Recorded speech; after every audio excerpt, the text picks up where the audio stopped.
Good evening, ladies and gentlemen of JP Broadcasting. We are back here for the TSRC PC GT3 Series. Season 6 ticks its way over into the halfway point as we embark for round number 4, the sprint round of the championship. It's myself, Zach Sweeney, Kelsey Gill alongside me in the commentary booth with Kieran Sharp pointing the cameras the right way, making sure all of these beautiful GT3 machines are in full force out on circuit. Today, of course, the sprint round. So there are 2 races on offer. The first of which is reverse championship order for both the pros and the AMs. Then we head our way into a 15-minute qualifying and then another 20-minute race to follow just after that. It should be a lot of carnage, a lot of chaos, a lot of fun here at Donington Park. And Kelsey, they're embarking on the formation lap as it stands. Let's bring it on. Yeah, let's bring it on. You talk of beauty, and we are at the beautiful Donington Park circuit, which is going to be a fantastic home for 2 20-minute sprint races. And you can see they are in reverse championship order at the moment as we go around on the formation lap. There'll be some drivers to keep your eye on, I think. We have driver number 16, who I believe is Yotam Sharon. He'll be leading the way for the pros. And then for the AMs, it will be the driver number 27. That is Matteo Martini, who will lead the way for the AMs. It's going to be an interesting race. There'll be some quick drivers to go through the field. You've, of course, got your championship leader, Bailey Thompson, who is going to be on a charge, I think, after his poor race last week. But keep an eye on the likes of Dominic Alito and Samuel Chumley as well, known veterans of the TSRC GT3 PC series, who have been enjoying their last or as high as they can get, I suppose, challenges in these races. And I think there'll be some good shouts for the win this evening, but it's all yet to be written, Zach. Very much so. Well, of course, you can see they're running their way through the Fogarty S's. They'll then run away into the Melbourne and then the Goddard's hairpin just after. And I very much cannot wait. You can see lining up 2 by 2. Noah's Ark, of course, their formation, a rolling start here on Assetto Corsa Competizione. The first of 2 races here. Of course, those watching along on the JP Broadcasting YouTube channel and also those watching along on the Sim Racing Collective YouTube channel as well. It's going to be an amazing evening of action, I'm sure. We're about to tick our way into the second half of season number 6, one that has so far been dominated by Bailey Thompson at the top of the pros. But who is going to reign victorious today? 20 minutes of racing action on the clock as Yuval Sharon and Jack Southfield that share the front row. We wait for the green flag to wave and we wait for them to put their foot down here in Donington. That run towards, of course, turn number 1 is vital. The Lamborghini of Southfield pulling to the outside line as they run their way. A bit of contact between the two of them as Jack Southfield doesn't quite have the legs. Yuval Sharon very late on the brakes. We've got Burin Murtaj joining the fight as he picks his way up in a second. It's now a Ferrari 1-2, of course, led the way by Yuval Sharon, and SWIT having a very good day in the office with 2 teammates leading the way as well through the old hairpin. And there's squirrels at the back, and James Wright has found himself facing the wrong way and tapping the barrier for good measure. Oh dear, James Wright, not the best start. He would have wanted somebody else off in the background as well, but a relatively clean start for most of the drivers making their way through this circuit. It's twisty round here, Zach. There's lots of corners that come at you, so overtaking is going to be a challenge, but possible. There's Dominic Aligna in his Audi, the 716 car, fighting his way through, 2-time champion, of course. He'll be looking to get somewhere up there tonight. Jack Southfield, nice to finally show up on the TSRC grid. It only took him about 3 rounds to get in that Lamborghini and jump in for some racing, so it's nice to see him back out there. He's changed his driver number as well. He was 64 for a while. 99, there's Samuel Chumley going for a move on Maurice Stryker as well. I think those two are battling through. They're still going. I think that's an ongoing fight as they go along. No, Chumley's got his way through, and he's fighting with the 2 Ferraris there is Maurice Stryker, who I think he's had to yield that one. There's Bailey. Is that Bailey? No, he's trying to find a way through a little further back in the McLaren, but a very decent opening lap. Yeah, very good way to kickstart the action. And there's more carnage. I think that might be Ryan Blanchette who has had a spin, or it might be Paolo Cisco. In fact, no, it's not. It's James Wright and one of the other McLarens as well. I think Giardi. So I went through all the McLarens, finally settled on the one that it was. The 253 machine, unfortunately joining James Wright towards the back end of the field. Absolute carnage here at lap 1 here in Donington Park. What else did we expect? Alexi Degani, a very quick driver in his own right there, fielding in the Mercedes. All over the back of our Season 4 champion. Season 5 champion, I should say. The reigning champion of Dominic Aligna. He's fighting away as it stands, trying to carve his way through the field. Already Bailey Thompson into 9th place overall, showing some very strong nerve in his pursuit for the lead. Mav Gardner moving his way forwards as well in the AM Championship, fielding, I think, a different livery in his Porsche. I'm not entirely sure, but it looks nice nonetheless. I really like it. White and green. Very nice. Looks like an aero. A little bit, does it? Or perhaps a Tic Tac packet.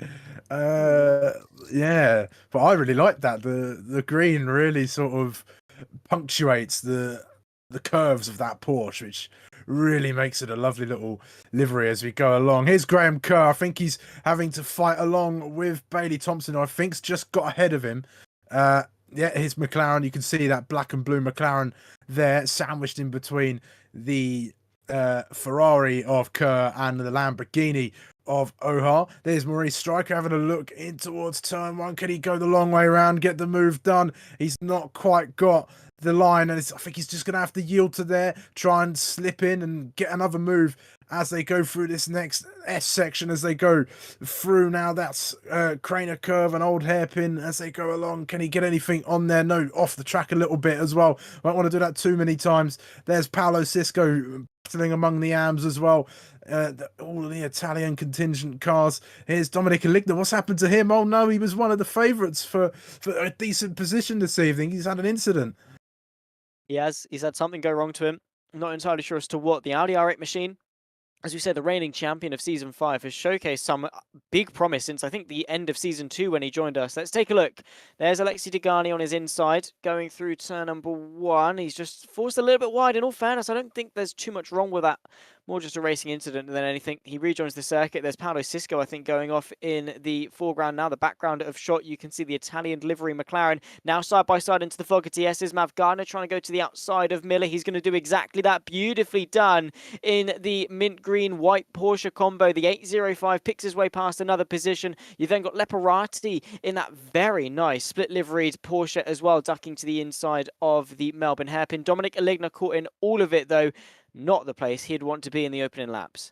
No, and I mentioned Jack Southfield's return, and talking of TSRC members returning as Dominic Aligna takes a little move. Oh, that's Philippe. I think he's come together with Ryan Blanchette in the background, and they're both off the circuit. Oh, that's absolute calamity. I think 3 cars were involved in that, actually, as one of the Italian liveried cars dives into the pit lane. There's 2 in there, actually, if you look closely enough. But Andrew Pike's made a return, finally. We've missed him for the last couple of rounds. Handsome Stu's playmates back, I suppose, depending on which chat he's going to be lurking in. He seems to be in the TSRC chat at the moment, so perhaps those 2 will come together. But he's saying the game sounds a bit low, so I'm sure Kieran's already on that. He's also asking us to do the sound effects. Zach, you're on car noises, and I'm on tyres, apparently. All right, do we synchronize this at some point? Just, I don't know. What have we got? What have we got in that Ferrari? I think it's a V8 in that, or it might be a V10. One of this, I think it's a V8 in the Ferrari. Or yeah, maybe. I don't know. I really don't know what's in that Ferrari 296. It's probably very expensive though, very powerful as well. I do love the Ferrari 296, and Handsome Stu's calling him some not very nice things in YouTube chat. I'll give him that. And Andrew Pike is scared to join this chat. I don't know why. It's just whatever, innit? I guess the TSRC chat also needs some terrorizing. That's why he's over there, and we've got Stu in this one. So there is that. I suppose you can't have all of our eggs in one basket. We've got to dish them out sometimes and share the love. But yeah, we'll get onto the sound effects when we can. Maybe we need to pre-record some stuff, or we just do it live. But then you won't have any commentary. You'll just have the luscious sound effects of beautiful machinery. And you need a Pike in each chat. Exactly. Alexi Degani on the back of Doa as he is now fighting away, as you can see, up the hill through the bridge and then in towards McLean's. It's the outside line for the Mercedes. That is very nicely done. He's going to keep his foot in, up slightly over the crest before Coppice. It's a long way round. Triple Apex right-hander in all fairness. And as soon as you're washed out to dry on the outside, you can see there's Cecily and Striker getting themselves into the mix. Able to set himself just ahead as D'Or. And that's going to mean Alexi Degani might just have to play second fiddle. Or is he? He's going to be late on the brakes into the Fogger TS's, takes the track away and takes the position away up into 8th place in some pretty good fashion as Murray Striker. That was a brave little move going into that chicane there. You could see he was boxed in just before they went in. He had nowhere to go. He had cars in front, behind. He had grass to his left and a car to his right. So he had nowhere to go in that Mercedes. But he's stuck it. And remember, he won last week. He's the only driver, at least in the main part of the season. I'm not sure about the first race we had, which was the not the pre-season one, but it was the I can't remember what race that was. What they called it. The name seems to escape me every single time. But the classification race, there it is. It came to me. But yeah, I'm losing my words now. Degani, the only other driver other than Bailey Thompson to win a race so far that I know of, at least. And he'll definitely be fighting hard. Where is Thompson at the moment? He's actually ahead. He's in P5. He's charged way through the grid for only about 5 laps, Zach. Yeah, we're only, well, not even halfway through race number 1. Dominic Aligna, though, making some good progress forwards. Looking to the inside of Leparati, which is still one of my most favourite names on this grid to say. I don't know why. I think it's because it reminds me of Moriarty from Sherlock Holmes, potentially. I don't know. It's just a nice name. Anyway, he's in a very nice Porsche. It reminds me of the VRS Coanda Porsche, which also looks pretty nice. So there we go. Graham Kerr, though, in 7th place on the back of Murtaj. Bailey Thompson already checking out. You can see that McLaren looking menacing. He's carving his way forwards. And we talk about the sprint rounds because, you know, what crafts a champion. We'll go back to that in just a second, actually, because Graham Kerr could have just pulled off a very, very astonishing move. He's going to have to get it complete into the next hairpin, though. Late on the brakes is Murtaj. Tries to go the long way around. Graham Kerr picks his way into 6th place. Nicely done, as we're only a minute away from the second half of race number 1. But obviously, what we talk about a lot is the ingredients for a champion. And Bailey Thompson so far this season, bar Imola, and including the classification race, including the preseason race, he's gotten pole and he's ran away with it up front.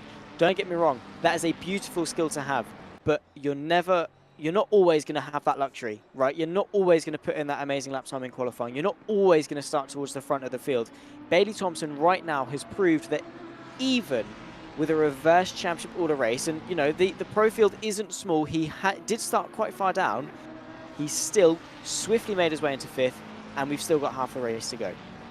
Yeah, I've seen some great drivers over my time in the commentary box and on the track as well. And the one thing that stands out to me about them is that, whenever they turn up onto the track, whether they're starting on pole position or they're, starting a little bit further down or had a bit of a bad qualifying, perhaps, starting right at the very back of the grid, their presence is always felt, I suppose. No matter where they're starting, Bailey Thompson, he'll get out into the lead and he's gone. He'll come into a sprint race and he'll charge through as many cars as he possibly can, and he's just quick, he's consistent. And yeah, last week he had a bit of a bad one, finished further down than he would have liked, dropped it from the lead after getting himself a penalty. Which, only shows that he's human at the end of the day. All of these drivers are humans. It's kind of easy to forget about the human being controlling the however many tons of machinery that there is there. Not very much, actually, because these cars need to be quite light and agile, I suppose. But, you look at other drivers as well, like Max Verstappen, for example. He's not my favourite driver by any means, but, I can't fault him for coming into a season, dominating everything, and even when he's not starting at the very front, he's quickly dispatching of everybody, getting the job done and putting in the result. And that's what it takes to make a champion, Zach, whether you're at the front or in the field. Yeah, there are so many variables over the course of a championship, but I think the most important thing as a driver that you can do is continuity. Having that consistency over the course of a season, finishing top 5, top 3 on the podium, same thing I basically just said, top 3 and then podium, but you know what I mean. Yotam Sharon, unfortunately, from pole position, is slowly but surely falling back to the pack. You can see he's just been overtaken there by Bailey Thompson down to 5th. Also, Martini has picked himself up a drive-through from the AM lead, which tells me he's been a naughty boy with the track limits here at Donington Park, which is easily done, granted. Can happen, especially in the Fogger TSs, and we'll have to relinquish that race lead to Borrielli. A little bit further down, James Wright on a fight back. He's side by side with Kiala. This is for 22nd place overall. James Wright still got a long way to go if he wants to make any points up in terms of that pro field. Sends the Ferrari in deep, gets a nice little up and under, and should hopefully for him have that job done by turn 1, but he's not quite been able to. The Ferrari able to deliver the power nice and effectively. As into the pit lane, Martini comes to serve his drive-through penalty. He's in, he's out, and well, he's no longer in the lead. Yeah, no longer in the lead for that one. That'll be a place for the likes of championship leaders. I've just been keeping an eye actually on where the top 3 of the AMs are currently situated. I mean, Leparati's sat on 51, and there's Philippe on 47, and Rovik on 40. So there's a bit more of a spread now between them. With Rovik being 7 points behind Philippe, and then Philippe being 4 points behind Leparati. But I still think there's a good little fight brewing in amongst the AMs there. I don't think that's going to be over for a little while, but it looks like Leparati's got the measure on him, especially with that incident that Philippe had. He'll want to try and avoid as many of those as he can going ahead as well. And look at Jack Southfield. He's turned up for the first race. He's actually shown his face.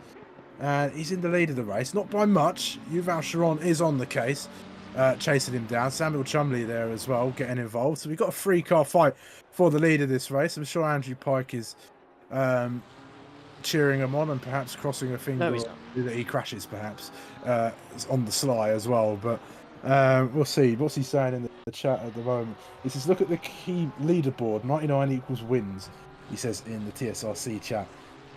Phil saying who dumped their rubbish on the track in reference to the marker board that's all over the circuit. I think it's got something to do with Jack Southfield, probably. Yeah, 100%. Of course, it's a fairly overcast day here in the UK, here at Donington Park. No sunshine out and about. So Jack Southfield, I think he felt safe to emerge from the shadows as to not get burnt. Thomas Rorvik, though, he's used to overcasts. Of course, the Norwegian driver looking very strong and has shown some pretty good pace so far this season as well. Just shy of 6 minutes left to go in this race, which doesn't equate to many laps at all, probably 3 or 4 maximum left. Well, it's probably closer to 4, I'd say. They're running 1 minute 26 lap times, and Jack Southfield is actually driving quite well. I do hate to say it. McGowan side by side with Dominic Aligna, the Audi R8 on the inside, and the very vibrant purple Ferrari tries to hang it the long way round. To no avail on that particular occasion, and the 716 picks his way past even further. Something about Dominic Aligna in this championship. I mean, of course, he's been starting from the back all round. Same with Samuel Chumley. But this was their round that they were forced to start from the front, and somehow Dominic Aligna has still managed to start, effectively start from the back. Yeah, I think just getting caught up in incidents, it can happen from time to time, and a lot of the time it's not your fault. Sometimes it is, but you're always looking to blame somebody else, from sometimes at least. But that's why the stewards are there, I suppose, to try and dissolve any arguments that might happen between drivers. But Dominic Aligna is a class driver of his own. He'll make short work of some of these AMs and maybe some of the pros as well. I wouldn't be surprised if, he's only got 4 minutes or so to do it, but he might get ahead. He might be able to try and catch up to Quinten van Vingeren, although it might be a bit of an ask, him being 2.7 seconds behind Ryer and Borelli. So perhaps I'm being a little bit too optimistic, but someone who needs a bit of optimism is Maurice Stryker. He's going to have to try, go for a move, plants that car in the middle of the track, says you're not coming past, does Mirtaj, and doesn't let Stryker through. There's Bruno Zanchi as well lurking in the background. 3 cars all very close to one another. Can there be any moves into the final corner? No, they're all going to hold station for now. Stryker trying to get the better exit and draws alongside Mirtaj as they go down the home straight now. Is Bruno Zanchi looking for a way through? It looks like he's going to try and follow Maurice Stryker in his Honda the long way around. Not going to be done on this occasion, so the Porsche will hold station, but Maurice Stryker gets himself into P9. Nicely done, Maurice Stryker. Again, one of the most striking liveries on the grid. Yuval Sharon fighting his way, to be fair, quite forward quite nicely. Of course, he's trying to avenge his brother, I think we established, after, I think it was Mika came into the YouTube chat last week and confirmed, their father, of course, they are brothers, and, well, 2 of them inside the top 5, definitely going to celebrate this evening, I'm sure, with whatever they fancy, to be fair, if they're able to hang on to it. Jack Southfield, though, under pressure at the front. The 99 machine, well, he's doing quite well. There is Bailey Thompson in the background, ducking and diving, fighting with his fellow McLaren 720S over 3rd place. Samuel Chumley's been tagged round. Bailey Thompson makes the mistake of running too deep into the Melbourne hairpin, takes out his McLaren comrade and finds himself continuing on. I'm sure there's going to be an afterlook after the race in terms of that one, but a clumsy mistake nonetheless, and Samuel Chumley forced to fight for the scraps, now down to 7th place behind the Ferrari, I believe, of Cecily. Indeed so. In fact, he's down to 8th place overall now in this race, which is not great as we head our way onto the penultimate lap. But yeah, Bailey Thompson, that's 2 races and 2 fairly decent mistakes. Yeah, fairly big mistake on that one, I think. I think he just got a little bit too excited. You could see, I think, he was trying to go underneath Samuel Chumley, but Chumley, I think he was pretty savvy to that on the moment, so he stuck it on the inside, kept that door closed, but Bailey Thompson perhaps was caught out and probably should have seen that coming from Chumley, as he was really putting on the defence. And speaking of, you can say what you want about Jack Southfield, but I have seen some great defensive driving from him in the past, and he's doing a great job in that Lamborghini, much better than he was in the Porsche, I think, last season. Not the Porsche, the Bentley last season, which I think was a little bit too much of a clumsy car for the likes of Jack Southfield. Well, clumsy driver, clumsy car. It's quite a decent match, I'd say. Anyway, Yeah, I mean, he's driving well. He's doing all right, and he's got one more lap left to go. Jack Northfield, we're getting told from good old average Sharpie. All right, cool. Yeah, fair enough.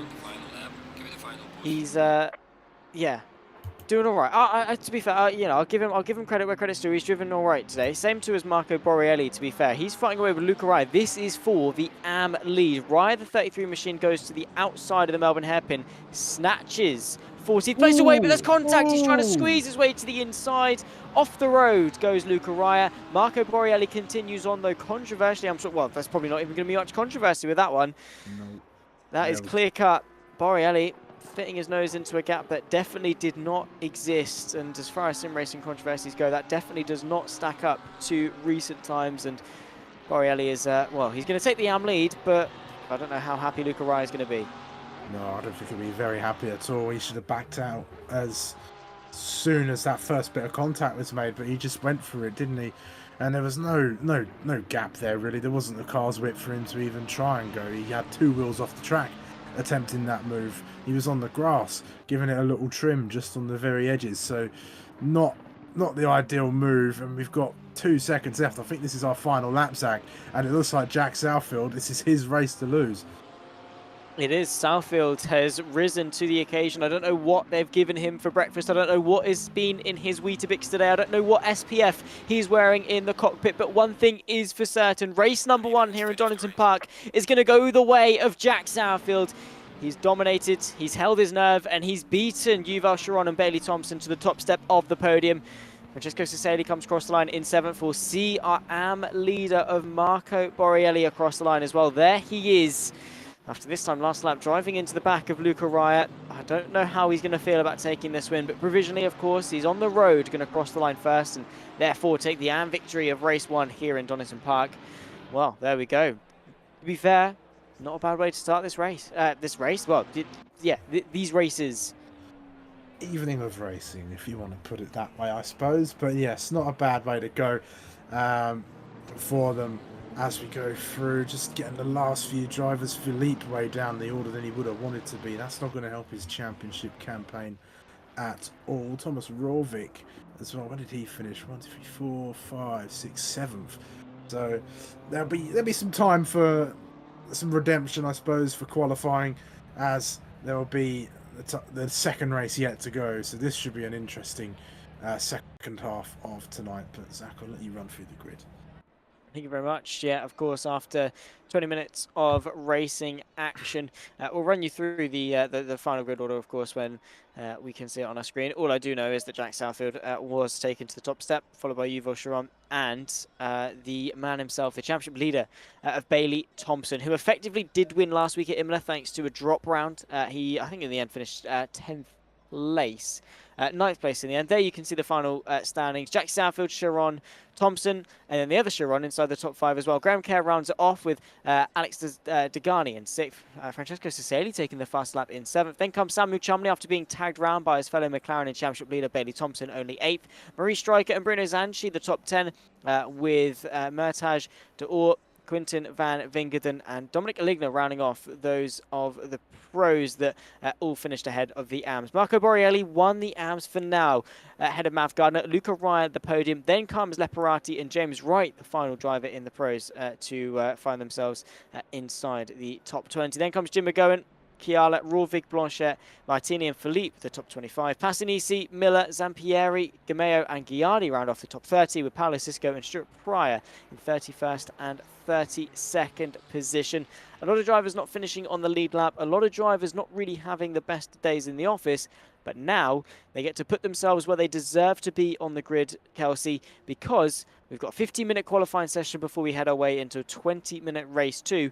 We've had the carnage of the reverse grid race, and now, obviously, as I say, they've got an opportunity to showcase their pace and put themselves where they deserve to be on the grid. Not reverse, not gimmicked, not anything like that. Their pace now sets the precedent for their race too. Yeah, it does. And I think around a circuit like this, overtaking, of course, is possible. We saw plenty of it in that last race, but it's not as easy as it looks. There's a lot of sort of quite awkward corners perhaps for going overtaking. It's a lot of high speed corners as well. There's a few where you really need to be laser focused on your braking points in order to stop for them.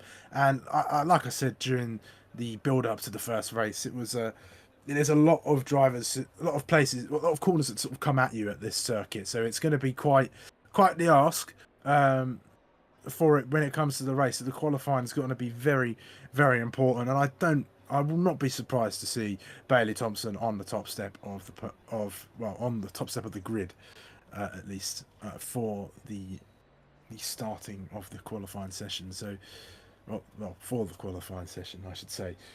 But yes, it's going to be a very good race. I'm sure the TSRC boys will be cheering on Jack Southfield for perhaps another performance. Yeah, I do want to know actually who is going to be saying Sharon's name in an Aussie accent. Handsome Stu, let us know in the chat. And no, wait, does he mean an Australian accent?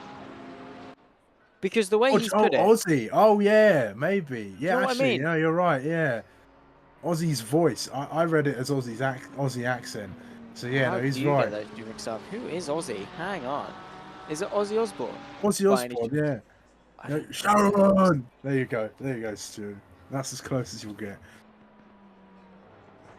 And moving on, very swiftly.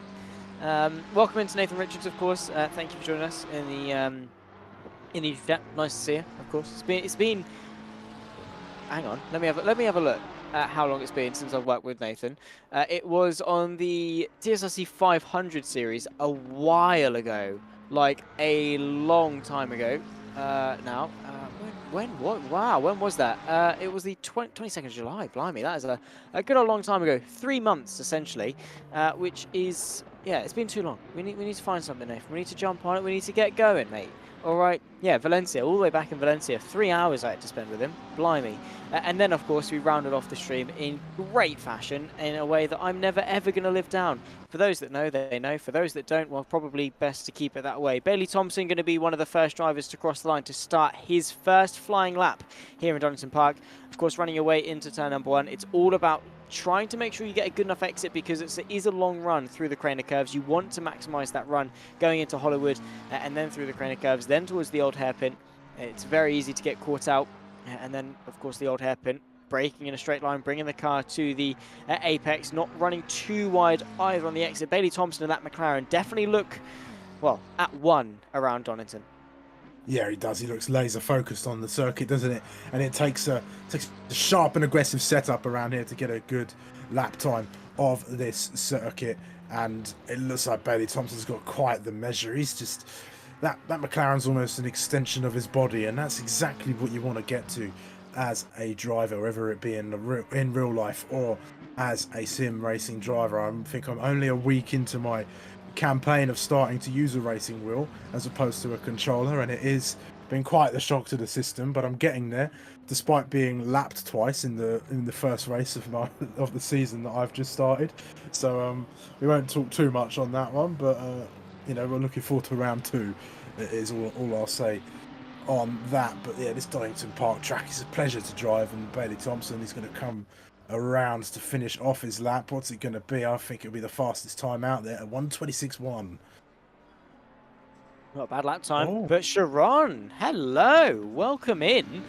A 1:25.9 to the top of the timer sheets. Ferrari looking good, it must be said, and definitely a strong force. Dominic Aligna, oh, that's a slow lap time for him, definitely for his standards. The two Chirons both inside the top 3 as the first set of lap times cross the board, and we're just sort of gauging where people are. Obviously, we've seen race 1, so we should have a vague idea as to where people are, but you know, we haven't seen them on one lap pure, just absolutely nailing it pace. We've seen them sort of at a consistent race pace as such, and those can be two different things for drivers, but it is Yuval Sharon, Thompson, Yotam Sharon, the top 3, to all putting in a good lap time as well. Still a second off pole position.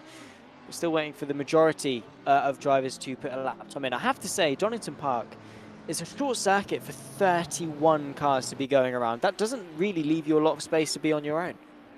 No, it doesn't. And I mean, I suppose it'll be good for racing standards, I suppose. But yeah, for qualifying, you want a bit more clear track. You don't really want too many cars ahead of you, because not only does it affect how the car performs in regards to aerodynamics, but it also acts as a distraction, I guess. And if you're not too privy to blanking out other cars as far as your qualifying laps go, it can be a bit of a daunting one, I think. You know, whenever I'm doing time trials, for example, I hate having the ghost in front of me, because it just puts me off of the circuit while I'm trying to drive. And it's the same as can be said for qualifying. You need to be laser focused, no distractions. You know, nobody talking to you, nobody in your way as well. And it's, you know, always a worry, especially when you're on a fast lap, and there's some slow cars coming up, and you think, gosh, just don't go onto the racing line. Do not get in my way, because in those moments, it's, you know, the adrenaline's really going, isn't it?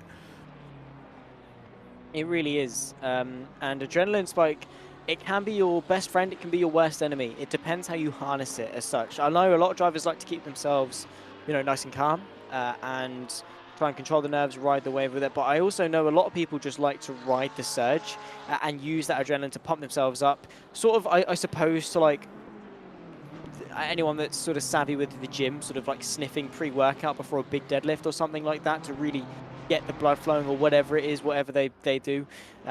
Sort of the same thing, the same methodology going into a qualifying lap as such. Just really getting yourself up to, you know, to standard, and just again, just riding that hype. But again, that depends on the driver. As I said, I know drivers that prefer to be smooth. I know drivers that prefer to just chuck the car in and hope for the best. Welcome in, of course, to everyone that is watching along at home on both the Sim Racing Collective YouTube channel and the JP Broadcasting YouTube channel. I can see anything going to Donington on Sunday. Of course, they've got GB3, GB4 going on over the course of the weekend. Good old Sim Racing's own Lewis McGlade will be on comm. So if you see him, say hello. I know Ewan O'Leary's going up there as well, JPB zone. So again, if you see him, say hello. You'll probably miss him though, because he is quite short. I was meant to be going, but I felt too sick this week, and Donington's like 4 hours away from me. Otherwise, I would have. I definitely would have. Maybe next time GB3, GB4 comes down to Snetterton, you know, we'll have a good old JPB meetup. Whatever tickles your fancy. But yeah, just in general, if you're going to Donington, just to let you know, there's some good racing going on. All right, GB3, GB4. There are a lot of huge prospects in those two championships, and they are great to watch as well. And Donington, as we see here with these GT3s, is a brilliant circuit. James Wright up to 12th place. 8 minutes left to go in qualifying. We're ticking our way towards halfway through. Bailey Thompson, as it stands, sits on top, a quarter of a second clear of Yuval Sharon, who would like, I'm sure, to find a bit of an improvement. Yeah, much closer gaps actually at the top that I'm looking. You know, we're used to seeing Bailey only about 5-6 tenths clear of his rivals in positions 2, 3, 4 and whatnot. But they're much closer on this one. So perhaps not a track that Bailey Thompson is too good at, or perhaps just a track that really suits Yuval Sharon and Casali as well, and Degani, but they're not slow drivers by any means. So we'll be yet to see. And even Dominic Aligna's put in a go in, I reckon. Look, he's up in P5 there, Zach. So we might see a nice little fight for the lead of this race, I think, in this race. Hello, Mav Gardner in the chat. You may be wondering, why is Mav Gardner in the chat and not on the track? Well, this is the TSRC chat, of course. Well, he's serving a qualifying ban, and the likes of Fabio Ghiardi are also serving qualifying ban. Samuel Chumley a qualifying ban, and then Adam Brown and Jim McGowan, who have their qualifying bans carried on from last week, are also serving theirs if they're out on the grid as well. I think Jim McGowan was definitely spotted out on track during the first race, so I'm sure he's sat in the pits just watching the qualifying session going along. And it looks like Andrew Pike's scurried his way into the JP chat. He's found us, has he? He's 5.2k iRacing progress, red carpet commenter, gold standard puns. Oh, he's introducing himself. I'm sorry. Yeah, he's announcing himself. Do we need a musical? I don't know. What do you want as your announcement? Do we need to like get the trumpets out? You know, it's Andrew Pike. I don't know. Whatever tickles his fancy. if the payment's right, mate, you can have whatever you want. I'm sure you can have a friends and family discount or whatever. Yeah, sure, whatever. Oh no, he's big in Stu up, of course. Yeah, they're talking about each other, the two lovebirds in the YouTube chat. But anyone that's watching this after the fact, obviously for those that maybe are driving or whatever, anyone that's essentially not watching this live and can't see the live chat replay has not got an absolute Scooby what we're talking about. Hello to you guys. Essentially, we've got some we've got some people in the YouTube chat. Let's put it that way. We've got Stu and we've got Andrew, and let's just say they bounce off each other a lot. It's basically Dumb and Dumber with them two, more so than it is me and Kelsey. And there we go. Stu, is that a proposal? He's questioned lovebirds, and then he said, "How do you feel about that?" I think he's maybe gauging the water a little bit. And there we go. And yes, Nathan, there is 2 streams. We've got one on JP Broadcasting. We've got one on the Sim Racing Collective, yeah, of course, you know, subscribe to both. Turn notifications for both, like the stream, of course. Whatever, again, tickles your fancy. You know, of course, JP Broadcasting 1.5K subscribers. The TSRC only 30. So show some love, and yeah, you know, get yourself involved as well. We don't bite in the YouTube chat, you know. Make sure. Well, I don't know. Andrew and Stu might. I don't know. Again, it's probably their thing, but me and Kelsey won't, of course. So you know, comment, give us your thoughts, feelings, queries, questions. Again, anything that you particularly want to say. Francesco Cesali, though, up in a 2nd place in this qualifying session, into the closing stages of it. Only 4 minutes left to go. This is crunch time. Yeah, it certainly is. You might even call it squeaky bum time for those well versed in that. So it's definitely the time to start getting your laps in as well. And I noticed I was called Kelseel earlier in the chat. So if Andrew Pike and some Stu get together, perhaps I can start practicing singing "Kiss for a Rose" for the both of you. Why not? It's a good song, actually. One of the great ones. But anyway. Qualified session going on. We're looking to Casali, Sharon, Degani really to put up a big lap. And look how close Jack Southfield and Aligna are, only 5 thousandths of a second from one another. And it goes to show how close this gap is actually around Donington. Lots of drivers really loving it around here. There is 7/10 of a second covering the top 8 drivers. So this might be our best chance for somebody to snatch pole away from Bailey Thompson. And Yuval Sharon has put in a great effort and is only 100th of a second away. It is looking mighty. We've got maybe... It depends if they're out on track at the moment. If they're out on track at the moment, they've got 2 laps. If they need to go and do a side lap first, they're out lap, then they've only got 1 more lap. So it all depends on who's out on circuit as it stands. It depends on their... It depends on the temperature of their tyres and things, and obviously their mindset as well, going through the qualifying session. But only 2.5 minutes left to go. The battle in YouTube chat continues on as well. I think we've racked our brains around the secret identities of Stu and Andrew. I don't know, maybe, who knows? Maybe they're cousins, brothers, sisters, I don't know, maybe Is Andrew your sister, Stu? Whoever, I don't know, whatever. I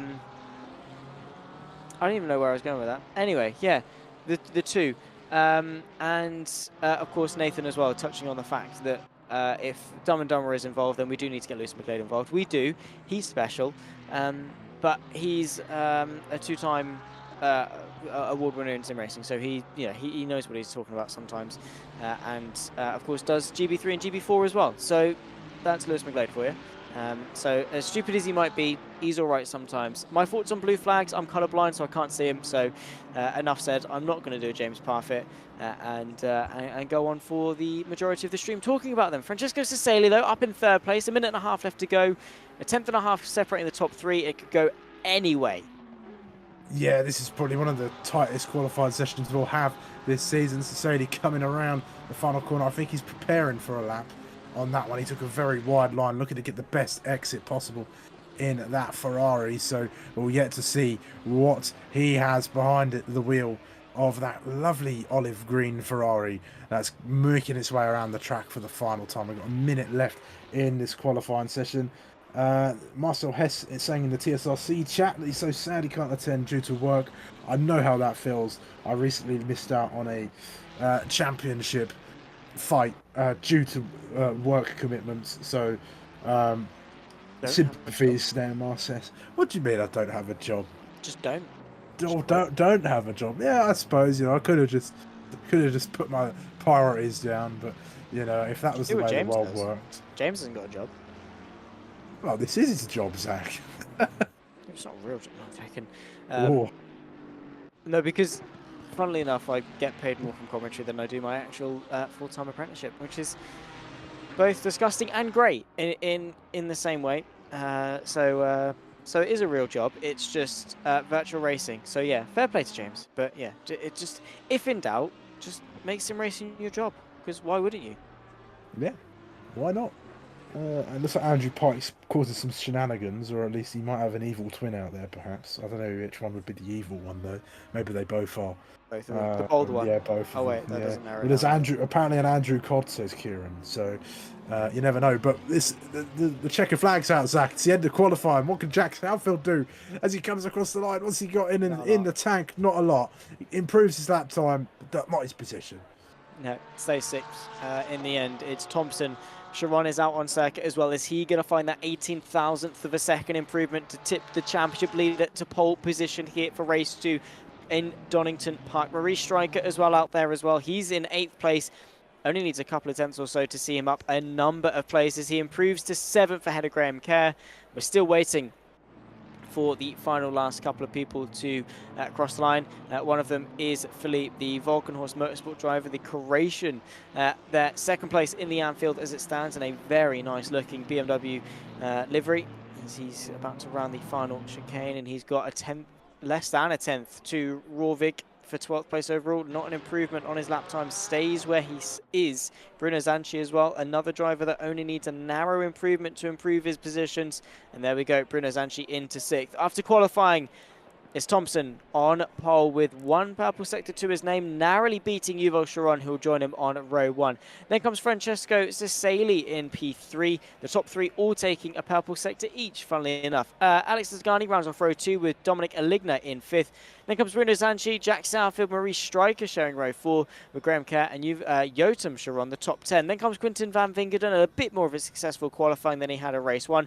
Thomas Rovig and Philippe, the front row in the AMS in 12th and 13th, with Mertage, Deor, Luca Raya, Martini, James Wright, Leparati, and Zampieri, the top 20. Then comes Chiala Borrielli, the controversial AM winner of race number 1 in 22nd place overall. We scroll our way down to Gamea, Blanchet, Paolo Cisco, Passanisi, Miller, Pryor, McGowan, Chumley, the top 30. Then comes Ghiardi and Gardner, of course, a number of drivers serving a qualifying ban coming into this race. So a lot of work for them to do in race 2. Yeah, most of the drivers who drew a quali ban looks like they served them, except for Adam Brown. It seems he couldn't make it this evening, so that'll probably carry over once again. But I think we've got a good little fight on our hands here, Zach. Bailey Thompson, I think if he can get a clean start, he'll probably drift away with this one and come in. But I think he'll be much more closer run this time. So perhaps the likes of Yuval Sharon and Casali can get themselves the jump on him, perhaps. At least they'll be looking to try and do that in towards the first corner of the track, and even in the AMS as well. You've got Thomas Rovig and you have got Philippe starting side by side, sharing their row of the grid at the head of the AMS championship. 2 drivers in contention, and I remember this is half points for the sprint round as well, so it's not as lucrative as one full race, but put the 2 races together and you get a nice little what do you want to call it, handful or bag of points, if you want to try and put it in those terms. Yes, and points matter, funnily enough, in a championship decided by who scores the most points. It's kind of good to score those, I think. I don't know. I'm not a professional. This isn't my job or anything. I don't know. Points are what you get on your Tesco club card. So I wouldn't know what they mean in the championship. On your driver's license. Or your driver's license. Yeah, don't get those ones. Thankfully, I haven't got any, thanks to my black box. So that's great. Anyway, 18 seconds until session starts. That's when the drivers will be forced to finalize their setups, finalize their fuel loads, finalize themselves before we're green flag running for the formation lap for the second and final time here in Donington. It's always the spectacle of the season, I find, the sprint round. There's always some good racing to be had. Yeah, it's just always a lot of fun, not only to commentate on, but also I'm sure for the drivers in their, from the cockpit side of things. Like, it must just be one of the more chaotic rounds of the championship. Yeah, I think one of my favourites, looking back, was the first sprint round I did actually at Silverstone in season 3. I remember Samuel Chumley taking quite the impressive win out of that race, going around the outside of Copse to claim the lead at the start, and they didn't look back. And that was a great session of racing as well. I think it was the first time I worked with James in the booth, at least, so that was always fun as we went round as well. You know what, Zach? I reckon Andrew Pike gives me the feeling of somebody who's had some points on his driving licence sometime in life. I don't know. Maybe. I think so. He does seem like the type of guy. But I'm not sure. I don't know. Maybe he'll indulge in us. I don't know. I have just been quoted in terms of the absolutely inspirational knowledge that I've just shared with the entire YouTube chat. Of course, that points are important in a championship that is decided by points. Andrew Pike has entertained us. He said 1 or 2, Kelsey, 1 or 2. So I think he means that he might have gotten at least 1 or 2 points on his license at some point. Anyway, we're into the second half of the formation lap before we head away onto 20 minutes of racing. Bailey Thompson on pole. This is dangerous territory for him, of course, as we've seen. He always likes to run away with things at the start. For Yuval Sharon, though, he was only 18 thousandths of a second off in qualifying. Does that mean that Thompson might have a challenge? He might do. I think they need to try and get him on the start. I think they need to get that part of the race absolutely spot on and try and challenge Bailey Thompson. We can see Bailey Thompson has fought, but he might perhaps be open to some mistakes because he's not had to do a lot of fighting through this season. So at least as far as wheel-to-wheel battles are concerned, so it might be their best bet in all honesty. And you've got Dominic Ligner lurking. He's only in P6, so he might not get the absolutely belter of a start and take the lead on lap 1, although anything can happen. But I think Sharon, Casali, even Degani as well, they need to get this start sequence correct. They need to jump Thompson into turn 1. They've done it before, so they can do it again, and that will be where your race for the lead is going to be. I think so. Well, we've got 20 minutes of action to answer all of the questions that we've got. Race 5 of the 6th season of the TSRC, of course, here for race 2 of round number 4 in Donington Park. It's Thompson Sharon that share the front row, Cecily and Degani in behind. We wait for the green flag to wave, and we're underway for the second time here in Donington Park. It's side by side for the lead immediately. Late on the brakes from the Ferrari of Cecily as he fights away with the Mercedes of Degani. Side by side, though, for the lead. Bailey Thompson narrowly able to hang on to it as they run their way through Hollywood, down through the Craner curves. It's Thompson, Sharon, Cecily, Degani, and Zanchi. Dominic Ligner, I should say, that round off the top 5. The Audi R8 able to pick his way through and up into 5th. Amazing start from Thompson as Luca Raya makes contact with Philippe and sends the BMW off into the grass. Philippe, not again.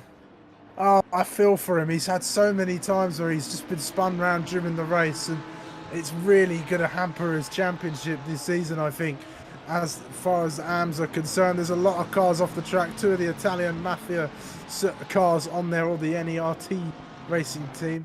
As they're going along, there's a lot more scrapping as well, and it looks like Sharon's been dropped by Thompson. This could be Thompson's chance to look back, to just look forward and not see these other drivers behind, as Casali's going for a challenge now as they come into this one of 2 hairpins in the final sector. Casali well off the circuit. They're 3 wide on the exit. Dominic Ligner tagging the car of Degani ahead after all of that, and it looks like well, I was that went off. I can't remember now. I'm a terrible commentator. Maybe if you turn up on time, you'd be a little bit better. But it's fine. Oh, It's all right. We'll cut you some slack because you're a better commentator than Jack Southfield is a driver. As Jack Southfield, speaking of, sent sideways by Bruno Zanchi. Fair play, Jack Southfield. Maybe that was a compliment to you, Kelsey, because he just showed the car control of an absolute god. Fair play, Jack Southfield. I'll give you that one, mate. Up in, well, down into 7th place now, but still pointing the right way. Thankfully, Francesco Cesali dropping a few places down to 8th after what was initially a fairly good start for the Italian. But Southfield, yeah, he's got a lot of work to do. Thompson, though, running away with things out in front, already 1.5 seconds clear of Yuval Sharon, who himself is, well, probably going to get pestered by Alex Degani in the near future. yeah, you know, I blame my memory on that one down to the time and tower of Assetto Corsa Competizione.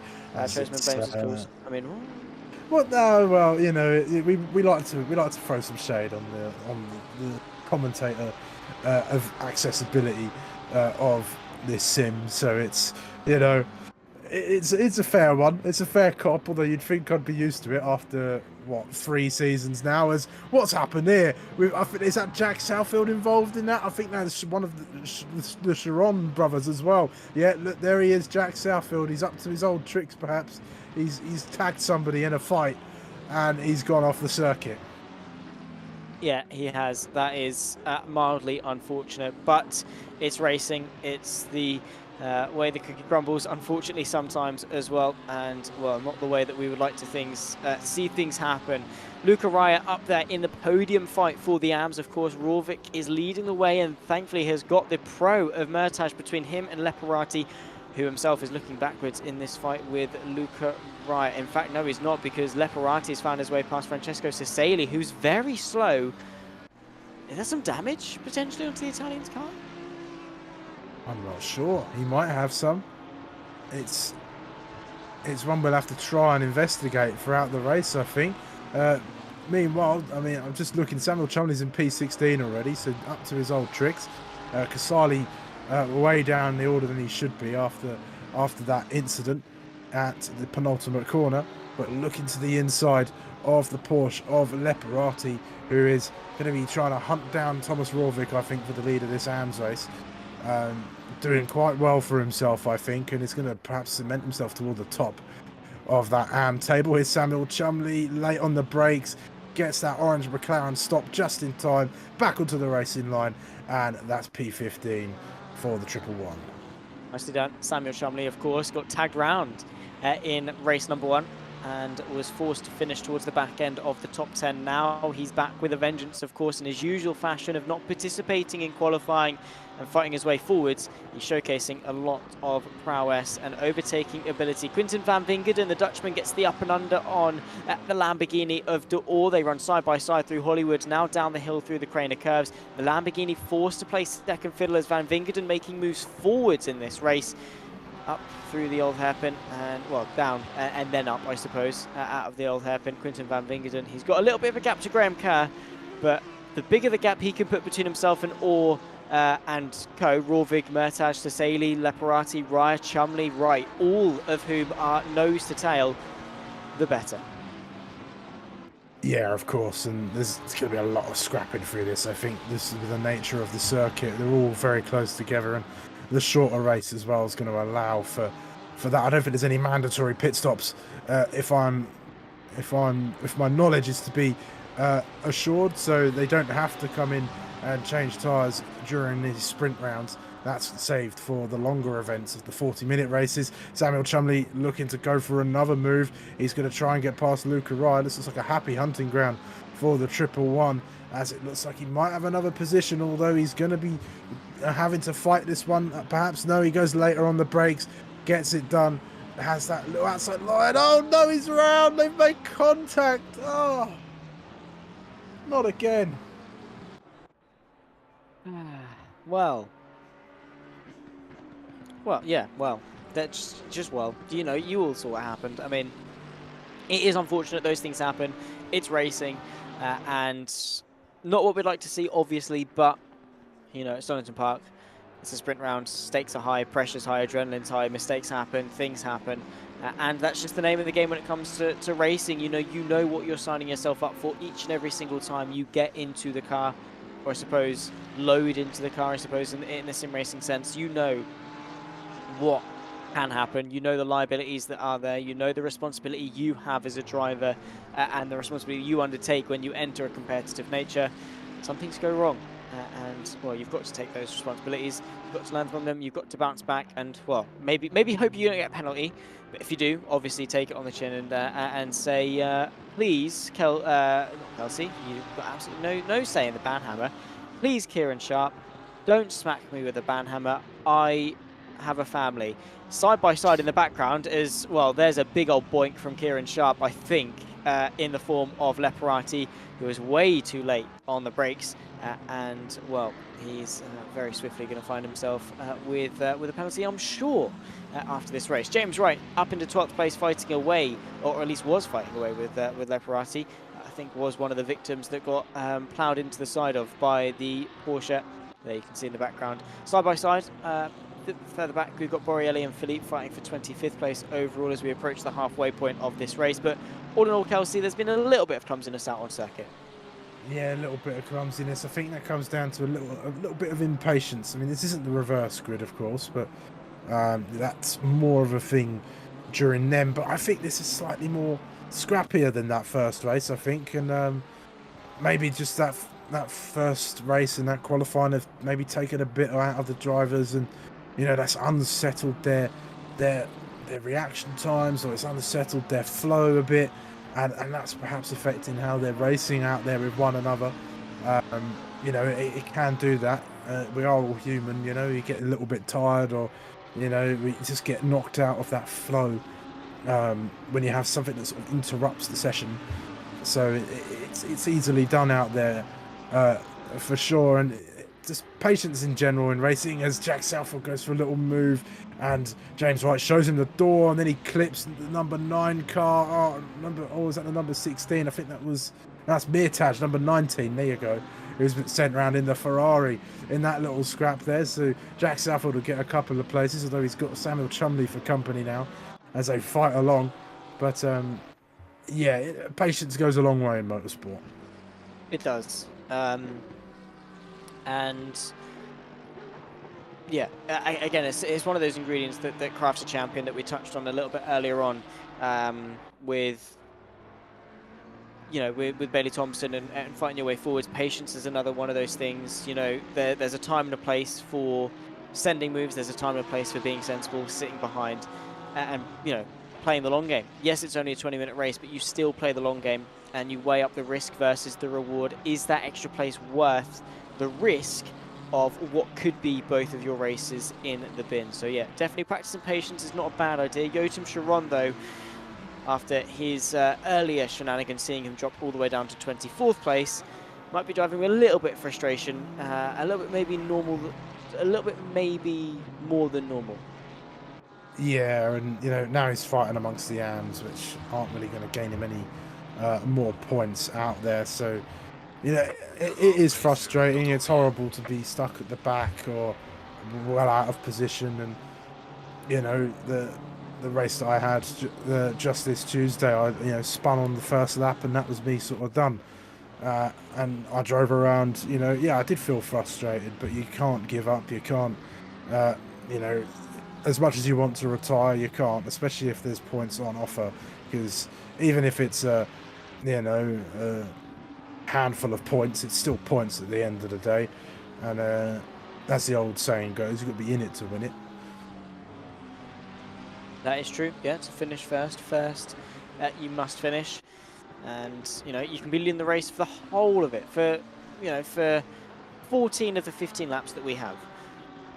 But if you're not leading on the 15th lap, if you're not leading across the line, do you know what that means? Absolutely nish, nothing, nil, nada, no points. And as we all know, points are important in a championship that are decided by points. So, cross the line, get the points, score them, and maybe you'll do all right in the championship. Bailey Thompson is doing an amazing job out in front, leading the way by 3 seconds with the fastest lap in hand as well. 8 minutes, 43 seconds left to go in race number 2.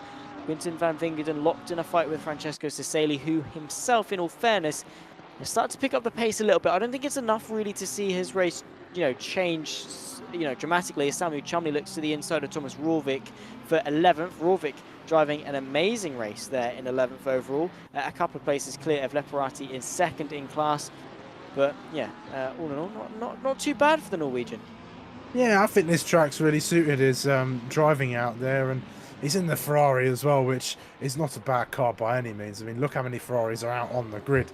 It's the most popular choice, so it's got to be good if the majority of people are choosing it. I think over all of the drivers in the series, there's 13 Ferraris from what I have counted, at least, although those numbers may be subject to change. If my maths is wrong, I'm sure Kieran Sharp might have a word or two to say about that if I am. But here's Philippe in one of the 3 BMWs out there. At the moment, he's making a move on Zampieri, gets it done, and is through into P24. And here comes, is that Borelli making a move on Zampieri as well? They were side by side for just a moment, maybe some contact between the two. They've switched sides of the track now as they're going along, but Zampieri holds off Borelli in his Ferrari and his attempt for the pass. Yeah, at least for now. Of course, there's probably going to be one, maybe another one, maybe more. Samuel Chumley, though, he's not going to be wanting more of those, cutting his way across the grass. That is going through the Fogarty S's, going now into the Melbourne hairpin. He's only in 12th place, so of course he's not tumbled down too far, only losing a couple of places back to Jack Southfield, I believe, who's promoted himself into 11th. So still pointing the right way, but Samuel Chumley, well, again, another driver that will drive with vengeance in his heart. Not dirty or anything like that. He will just use it as motivation. He will drive better because of the mistake. Jack Southfield, though, ducking, diving, and searching for the gap on Thomas Rorvik. Though I have to say this is probably going to be his ceiling in this race, because 5 seconds up to Quinten van Wingerden is highly unlikely that Southfield is going to be able to catch. Yeah, Jack Southfield's not scared to pick up a bit of paintwork during a race, and sometimes it ends in tears, other times it's moments of brilliance from the ginger driver, who Nice. I think it more often than not ends in ends in tears for Jack. But either way, he definitely gets some great motivation from having an incident or during a race, and that really does help fuel him. And Maurice Stryker looking to enter into the top 5. Here's Jack Southfield again as well, trying to get his way past Thomas Rorvik. He'll have to keep an eye on Samuel Chumley behind him, though, because if he opens up himself out on the racetrack, then Samuel Chumley will just slide on in if he can. Meanwhile, Mirtaj gets himself a drive-through penalty. Maybe too many off-tracks, or perhaps he's had an incident with another car. I'm not too sure how that's come about. But we're focusing on this little fight here between your AM leader and the car number 99 of Jack Southfield and Samuel Chumley in the triple 11 as Jack has almost got into the pit lane. Oh, Jack Southfield. Someone did go into the pit. I think that was Mirtaj trying to serve his drive-through penalty. 99% sure that is for track limits. You get 3 warnings, then it gives you the drive-through. Maurice Stryker side by side with Bruno Sanchi, by the way, the long way round as they run their way towards McLean's now. As you can see, it's the Honda NSX that takes the inside line, but the up and under could well be there for the Porsche. Not quite, though. Slight uphill run towards Coppice. And it's Maurice Stryker that takes 5th place in great fashion. Takes 2 to tango, of course. Great respect between the 2 drivers. And that is racing. Yeah, that was a lovely little move from Maurice Stryker. Just stuck it in, wasn't scared at all, and got the job done. He's got to try and drop Zanchi now, who is no slouch behind the wheel of that Porsche, so he might come back at Maurice Stryker in the closing moments of the race. We've got 4 minutes and 20 seconds left from this very moment, and it's, well, we've got a few battles on our hands, as it looks like. Where's Jack Southfield ended up? He's now 13th, which is actually 12th among all of the pros. And yeah, Thomas Rorvik has really put himself in a great position for this race. He's got now 3 pros between himself and his championship rival Leparati in the 59 car. How about Yotam Sharon? How's he getting on a little further back, having a tango with Philippe and Jim McGowan as they come through the 3rd sector of the racetrack? He is the meat in this sandwich, and it is a nice little fight for Sharon, despite it not being 4 points as he might have wanted it to be.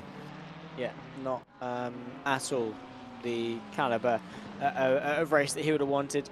But there's always next race. You get to drop round, of course, let's not forget. So could just take this one on the chin and hope for more in the final 2 rounds of the season, going into Watkins Glen and, of course, to Kyalami. Samuel Cholmondeley back onto the back of Thomas Rovik after a couple of issues for Jack Southfield. He's worked his way past Orr as well and is now back onto the back of the Norwegian driver, who, again, very quick race so far and very quick evening, in fairness, for Rovik. He's showcased a lot of speed. Jim McGowan a little bit wide, and there goes the BMW Philippe back underneath him. McGowan not really having the best of couples of corners there. That is just how it goes sometimes. He's now got Joachim Chiron on his in his rearview mirror as the Ferrari. Yeah, Donington's a flow track, and once you disrupt that flow, it's hard to get it back. Yeah, it is. We've spoke about how just all the corners come at you, and you need that flow, need that focus. You need to be pinpoint, laser accurate, hit every apex, and make sure that you're not making any mistakes, because there's a lot of grass around this track, and it will just snag you in if you get onto it. Meanwhile, Jack Southfield, fighting with his fellow Lamborghini driver, looks at the inside of turn 1, no doing on that occasion, as the Ohar just slips around the outside, not even phased by Jack Southfield in his mirrors. On that occasion, they're making their way through turn 3 and 4. Jack looking again to the inside, still no doing. He's trying to intimidate the Ohar there, and he's not falling for it. He's not complaining about it like Carlos Sainz a few races ago, and that's all part of motor racing. It's the psychological battle as well as the physical manifestation of fighting on the track. Yes, and well, a minute and a half left to go in race number 2. It's been frantic from start to finish. The 2 Lamborghinis, Jack Southfield and Orr, running side by side. It's Southfield that takes the inside and up into 12th place. Nicely done from the 99 machine. We're on to the final lap of the race, by the way. Led the way, of course, by Bailey Thompson, who has kick-started the final lap of racing action here in race number 2. He's been on fire, and, well, I feel like his great start obviously helped, but also Yuval Sharon not attacking him sooner. You know, had he put Bailey Thompson on the back foot, maybe we could have seen a different result out of today. Yeah, for sure, and he gave it a good go, I think, going round. But you know, it's Bailey started on the inside of the grid, so he had the advantage going into turn 1, and it's not a turn 1 where it's easy to go around the outside. Yes, it's a more mid-speed corner for a first turn on a racetrack, but it's, you know, if you've got that inside line, you're able to really sort of control it, especially if you're just slightly ahead on the exit of the corner like Bailey was, and he just wasn't phased at that point, got himself ahead as a champion should, and then he stayed there, and he's just controlled the race from much. It's been a much closer gap. I think that's down to the pit stops and but here he comes around a final corner. Bailey Thompson has led from start to finish. The championship leader takes one step closer to sealing season 6. It's Bailey Thompson back onto the top step of the podium, followed by Yuval Sharon and Alex Degani, the top 3. Then comes Eligna and Striker across the line. Race number 2 is in the books. Round number 4 here in Donington is in the books. They're side by side, though. Samuel Cholmondeley and Thomas Rovik for P10. A little bit side by side into the final corner. Of course, between 2 classes does not change anything in terms of the points scored, but Rovik is going to hang on to the top 10. It's a photo finish across the line. Samuel Cholmondeley settles for 11th. What a race from the AM winner. Yeah, he is. Yeah, I think he was defending that one because he wanted to finish in the top 10, perhaps, because he was defending that like his life depended on it. Jack Southfield's got himself a 30-second time penalty on his race time, so that's not helped him out. Here's Jim McGowan coming across the line on the back of Sharon, not quite going to challenge him at the end. It's a bit of argy-bargy as they finish the race, but that's all in good taste as well. Passanisi's going to end the race with a drive-through penalty as well. That might be translated into a big time penalty, perhaps, for the 86 BMW.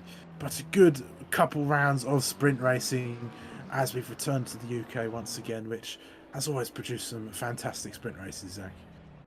He has done, as it always does. Of course, last season we went to Kota. This season we returned to the UK. We've been through Alton Park, we've gone to Brands Hatch, we've had Kota, and now, of course, we've had Donington. Don't forget Silverstone. Yeah. And Silverstone, yeah, of course. A couple of seasons ago we had Silverstone, so we've had plenty of sprint rounds, and they've all been successful. I don't think we've had a boring race in a sprint round. No, not at all. I think it's somewhat impossible unless, you know, all the drivers spread themselves out, and I think the lack of pit stops is what helps with that. There's no games going on with when you're stopping and trying to undercut or overcut other drivers. You're just driving from start to finish, and you know, it's your choice to come into the pits or not during a race, especially if you've got damage and stuff. But it's what makes it all that exciting, especially when there's a lot of fighting going on and there's perhaps faster guys coming through. And Bailey Thompson did everything he needed to do today to secure a win after a fairly successful round of racing. Yeah, indeed so. We will run you through the final running order of the grid when we can, of course, and then unfortunately that'll be time to say goodbye to the broadcast, because there's only so much action that we can cover here for the TSRC. It's been a mega evening of racing, and it's one that I have definitely thoroughly enjoyed. When all the teams and drivers are back to the pit lane, of course, we'll be able to give you a run through of how things stack up in terms of the final finishing order. Just waiting for the race timer to end, and then of course we can give you the full rundown of all of the cars that made it to the checkered flag. There they are. Championship leader Bailey Thompson ahead of Yuval Sharon, Alex Degani the podium, with Dominic Aligna reigning champion 4th, Marie Stryker in 5th, with Bruno Zanchi just behind 6th. Then comes Graham Kerr, Francesco Cesali, Quinton van Vingeden, the top 9. Thomas Rovik wins in the AMS and takes a top 10 overall for the 37 machine. Samuel Chumley, ups and downs this evening, but 11th place is what he can muster in race 2. D'Or, Leparati, Wright and Raya, the top 15. Then comes Gardner, Kiala, Philippe Gameo and the other Chiron of Yotam in P20. Jim McGowan and Mertage would have wanted more out of this race there, as you can see, in 21st and 22nd. Jack Southfield, the highs of race 1, the lows of race 2, getting both ends of the spectrum here today, with Martini, Borelli, the top 25. Then comes Miller, Ghiardi, Zampieri, Cisco, Passanisi, Blanchet and Pryor, the 32 cars that took part in today's round. Ladies and gentlemen, that unfortunately is going to spell an end to the Sim Racing Collective PC GT3 Series round number 4 of Season 6 here in Donington. The sprint round is up, it's over. We've had 2 20-minute races on offer. In a week's time, we'll be heading our way back across the Atlantic. We'll be going to Watkins Glen in upstate New York on October 26th. 8 o'clock for those in the UK. Don't miss it. It's been myself, Zach Sweeney, Kelsey Gill alongside me in the commentary booth, Kieran Sharp pushing the buttons behind the scenes. Take care. We'll see you then. But in the meantime, a very warm goodbye.